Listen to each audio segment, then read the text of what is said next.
IHP Media, la chaîne qui vous édifie. De Dieu.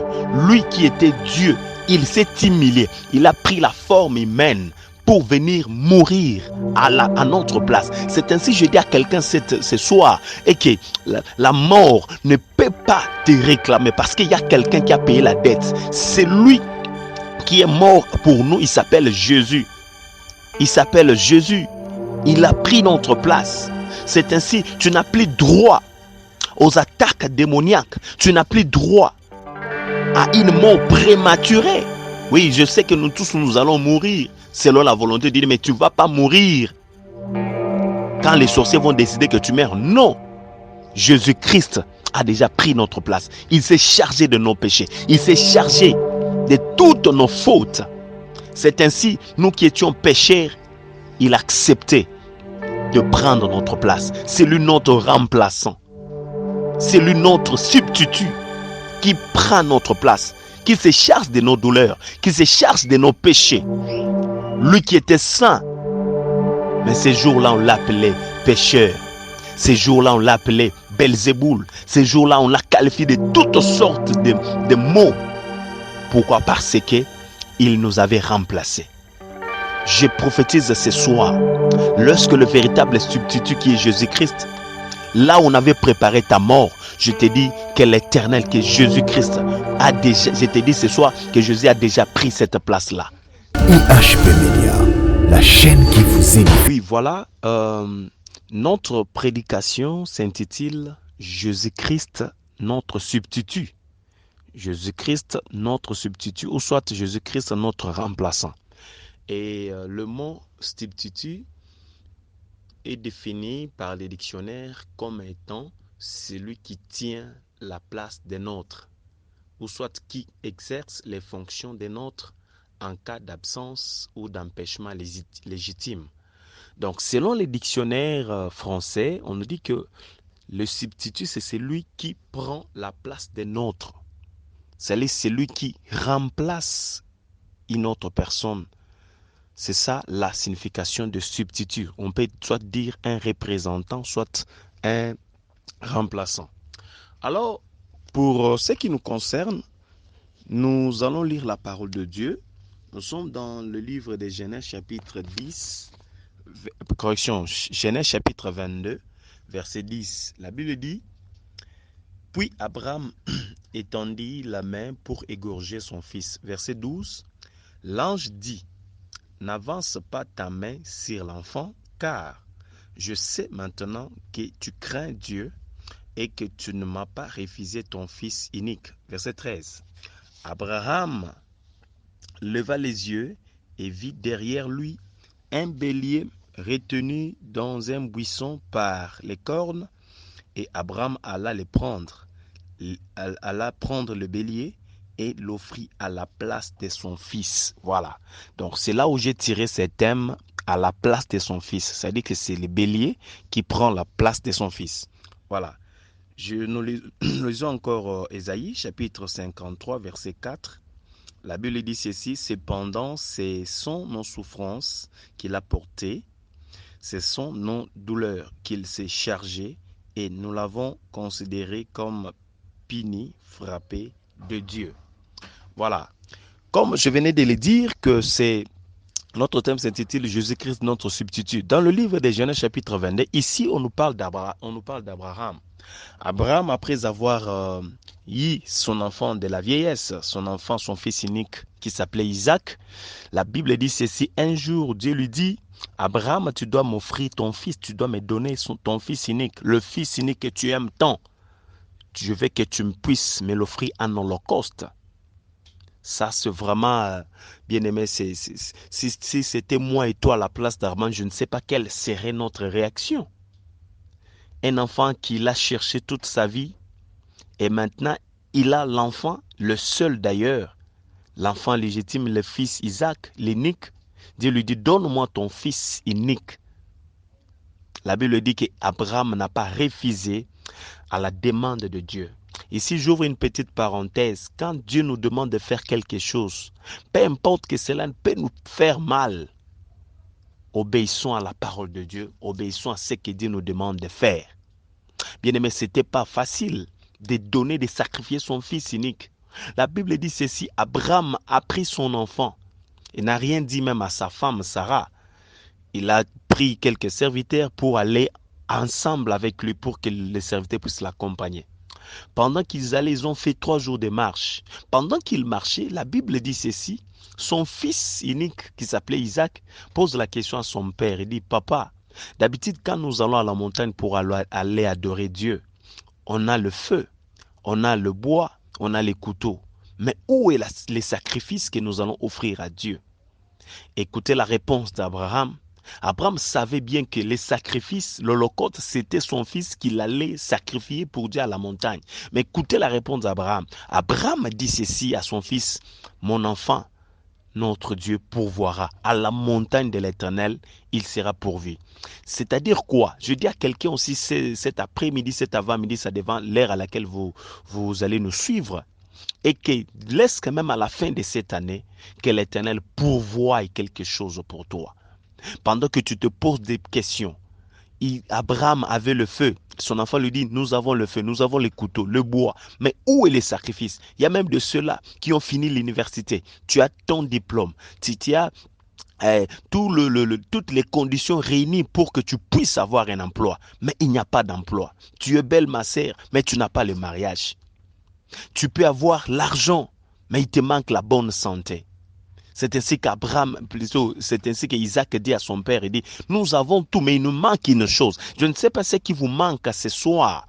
Lorsque l'Éternel, le Dieu qu'on appelle Jéhovah Jireh, puisse pourvoir à tous vos besoins, qu'il pourvoie. Lui, il est plus que nos parents. Lui, il est plus que les hommes de ce monde. Il pourvoit à tous nos besoins. Que l'Éternel pourvoie à tes besoins. Alors, la Bible dit, pendant qu'ils marchaient, ils arrivent à la montagne. La Bible dit ceci, que Abraham prend son enfant, il ligote son enfant. Après avoir ligoté son enfant, il ferme les yeux de son enfant. Il lève la main pour couper, pour égorger son fils. Parce que c'était ça ce que Dieu lui avait dit d'offrir son fils. Malgré que cela lui faisait mal, mais il n'avait pas de choix. Bien aimé, comme je venais de le dire, devant la volonté de Dieu, nous n'avons pas de choix. Nous devons obéir. La Bible dit qu'Abraham a obéi, il a ligoté son enfant et il a levé sa main pour égorger son enfant. Pendant qu'il levait sa main, la Bible dit qu'Abraham écouta une voix, l'ange qui lui dit, Abraham, n'égorge pas ton enfant. Oh, j'aime beaucoup ça. Je peux encore relire, c'est vraiment très important. La Bible dit, dans le livre de Genèse chapitre 22, verset 10, la Bible dit, puis Abraham étendit la main pour égorger son fils. L'ange dit, n'avance pas ta main sur l'enfant. Alléluia. L'ange interdit à Abraham qu'il ne puisse pas avancer sa main sur l'enfant. Bien-aimé, Isaac sentait déjà l'odeur de la mort. Et Isaac était déjà à 0 mètre de la mort parce que Abraham avait déjà levé sa main pour égorger son fils Isaac. Ici, laisse-moi parler sur le plan de l'exhortation. J'aimerais exhorter quelqu'un cette nuit, ce soir, ça dépend de l'heure à laquelle vous nous suivez, et que je prophétise ce soir, et que toute main, tout couteau, toute épée qui s'était déjà levée pour te couper la tête, pour te faire entrer dans la maladie, dans des blocages, laisse que l'Éternel, le Dieu qui est plus que les anges, puisse interdire à tout celui-là qui veut te couper la tête, à tout celui-là. Ainsi, je prophétise aussi, même à la fin de cette année, que tout sorcier qui lèvera sa main pour couper ta tête, pour donner la maladie, pour donner les blocages, pour donner dans ta vie des complications, que l'ange de Dieu, que Jésus-Christ puisse l'interdire au nom de Jésus. Abraham a levé sa main pour couper la tête de son enfant, pour l'égorger. L'ange dit, hé Abraham, arrête. Je prophétise aussi ce soir que tous ceux-là qui avaient déjà levé leurs mains pour te faire du mal, que l'Éternel les interdise. Que l'Éternel interdise tous ceux-là qui préparaient la mort contre toi. Tous ceux-là qui faisaient des complots pour ta chute. Que l'Éternel leur interdise. La Bible dit ceci, l'ange dit, n'avance pas ta main sur l'enfant, car je sais maintenant que tu crains Dieu et que tu ne m'as pas refusé ton fils. La Bible dit au verset 13, Abraham leva les yeux et vit derrière lui un bélier retenu dans un buisson par les cornes. Et Abraham alla prendre le bélier et l'offrir à la place de son fils. Bien-aimé, la mort qui était pour Isaac, heureusement, ces jours-là, quand l'ange a dit à Abraham, n'égorge pas ton enfant, l'ange dit à Abraham, regarde derrière toi, il y a les béliers que tu vas prendre, que tu vas mettre à la place de ton fils. C'est-à-dire qu'à la place que ton fils meurt, il y a un bélier que tu dois remplacer. Alléluia. Bien-aimé de la Bible dit ceci, dans Jean chapitre 5, verset 39, vous descendez, Jésus-Christ est en train de dire aux pharisiens, il leur dit ceci, vous sondez les Écritures pour avoir en elles la vie. Or, ces Écritures-là parlent de moi. Bien aimé, toute la Bible ne fait que parler de Jésus. Même pour cette illustration, cette histoire de Isaac avec son père Abraham, la mort qui était pour Isaac, il y a un bélier qui est venu remplacer à la place d'Isaac. Oh, le véritable bélier que je te prêche ce soir, ce n'est qu'une personne qui s'appelle Jésus-Christ de Nazareth. Lui qui a été sans péché, lui qui était saint, il a pris notre place pour que la mort ne puisse pas nous atteindre. Alléluia. Pour que la mort ne puisse pas nous réclamer. Pour que la mort ne puisse pas prendre de l'ampleur, du pouvoir sur nous. Quand Abraham tourne derrière lui, il y avait un bélier. Bien-aimé dans le Seigneur, je dis aussi à quelqu'un ce soir, sur le plan de l'exhortation, j'aimerais dire ceci, que tout ce que tu cherchais, regarde derrière toi, il y a une solution. Je ne sais pas ce que vous cherchez cette nuit ou bien ce soir.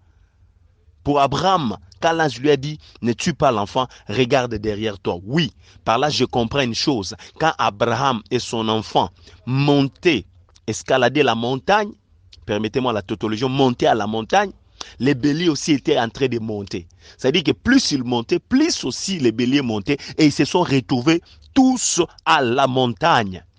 Je dis à quelqu'un ce soir, lorsque tout ce que tu cherches, que l'Éternel puisse te le donner. La Bible dit qu'Abraham regardait derrière lui, il y avait un bélier retenu par les cornes, par les buissons. Abraham a dit à son enfant, toi tu ne vas plus mourir, il y a un bélier qui va te remplacer. Bien-aimé, la mort qui nous était destinée, c'est ainsi si vous lisez dans Ésaïe chapitre 53 verset 4, la Bible dit, cependant ce sont nos souffrances qu'il a portées et ce sont nos douleurs qu'il s'est chargé. En fait, Jésus-Christ, c'est lui le véritable bélier qui prend notre place.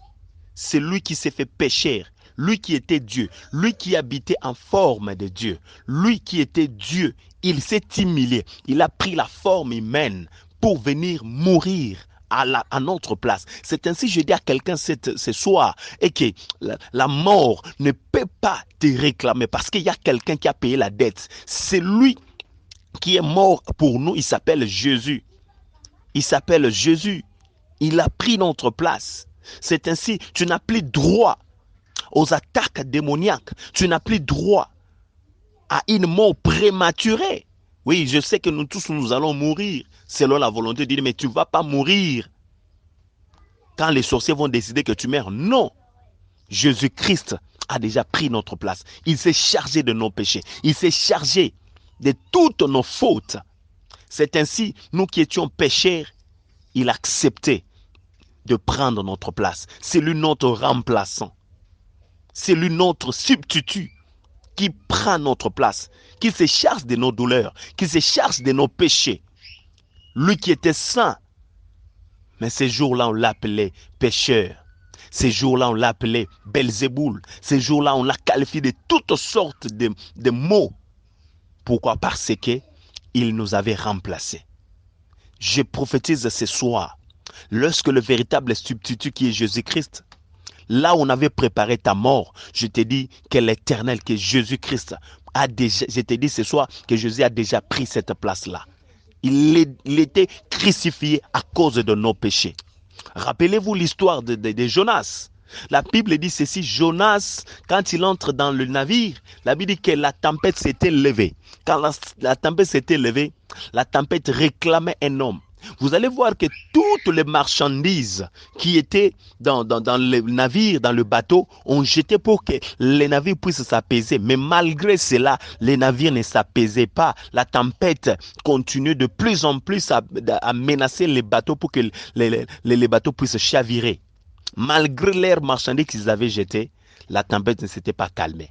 Bien-aimés, malgré tous les sacrifices de l'ancienne alliance, les animaux, les boucs, les veaux, le bœuf qu'ils donnaient pour que le péché soit pardonné, les péchés n'étaient pas pardonnés, au contraire, les péchés étaient couverts.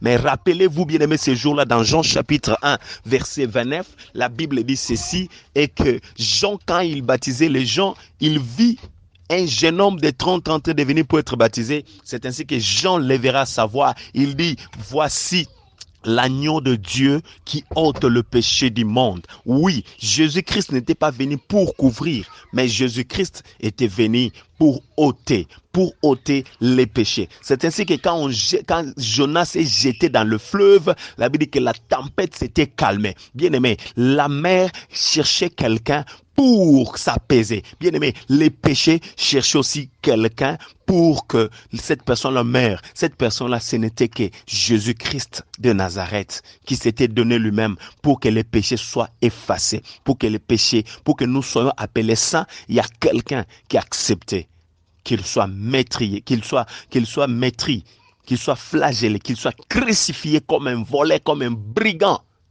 C'est-à-dire, la Bible dit dans Galates chapitre 3, verset 23, la Bible dit, maudit quiconque est pendu au bois. C'est-à-dire que Jésus-Christ à la croix, il a porté toutes nos malédictions. C'est ainsi que la Bible dit dans Romains chapitre 8, verset 1, il n'y a plus maintenant donc aucune condamnation pour tous ceux qui sont en Jésus. C'est-à-dire quoi? Si nous sommes déjà en Jésus, c'est Jésus qui porte nos malédictions. C'est Jésus qui porte toutes nos maladies. C'est-à-dire que le fait seulement d'être en Jésus-Christ, nous devenons sans malédiction, nous devenons sans condamnation, parce que toutes nos condamnations de nos familles, des liens familiaux, des liens de quartier, des liens de malédiction parentale, des liens de malédiction sanguine, que sais-je encore?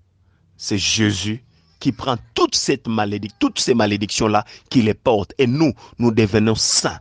Et nous devenons bénis. Nous marchons dans la bénédiction. Pourquoi? Parce que c'est lui qui prend notre charge. J'aimerais terminer en disant ceci. Le thème s'intitulait « Jésus-Christ, notre substitut ». Bien-aimé dans le Seigneur, Jésus a déjà pris ta place à la croix. Cette croix-là, c'était nous qui la méritions. Mais Jésus-Christ a accepté d'être crucifié. Jésus-Christ a accepté de nous remplacer, de se substituer à nous. C'est ainsi que, en tant que Dieu, il ne pouvait pas sauver le monde. Parce qu'il est Dieu. Dieu est esprit. C'est ainsi que Dieu a pris la forme humaine. Et il s'est fait. Jésus est la parole faite chair. Jésus-Christ est la parole faite chair, la parole visible. Donc, ça dit que Dieu s'est fait un corps. Le corps là, c'est le corps de Jésus, qu'il soit semblable à ceux-là qu'il veut sauver. C'est ainsi qu'il a pris une forme humaine, il est entré dans le ventre de Marie et il est né pour qu'il soit semblable. C'est-à-dire qu'il devait être semblable à nous pour qu'il porte nos péchés. Oh, gloire au Seigneur. Bien-aimé dans le Seigneur, Jésus, c'est lui notre substitut. C'est lui notre remplaçant. Toute malédiction, même de ta famille, toute malédiction, des malédictions sorcellériques, maléfiques, n'ont aucun effet sur toi parce qu'il y a quelqu'un qui s'appelle Jésus et a pris notre place. Je vais terminer aussi en disant ceci, qu'à la fin de cette année, qu'aucune mort ne puisse venir dans ta famille. Que tes enfants soient sécurisés, que ton mari, que tes enfants, ta femme, toute ta famille entière, que toute sa famille soit sécurisée, que toute mort qu'on avait préparée, que l'Éternel interdise tout cela qui veulent te faire du mal, parce que Jésus-Christ a pris ta place. S'ils veulent te faire du mal, qu'ils fassent d'abord du mal à Jésus. S'ils veulent te combattre, qu'ils combattent d'abord Jésus. Parce que c'est lui qui combat pour nous. C'est lui-même dans les combats que les ennemis nous combattent. Nous ne combattons pas, c'est Jésus qui combat pour nous. Lorsque cette soir ou cette nuit, que l'Éternel, que Jésus-Christ combatte pour toi. Et quand il combat, il a la victoire, c'est toi qui sors maintenant, qui crie, j'ai gagné. Tu as gagné, c'est pas toi qui as combattu, mais il y a quelqu'un qui a combattu à ta place, il s'appelle Jésus. Lorsque Dieu vous bénisse, c'était bel et bien votre humble serviteur, Pasteur Placide Lagrace. Que Dieu vous bénisse. IHP Media, la chaîne qui vous édifie.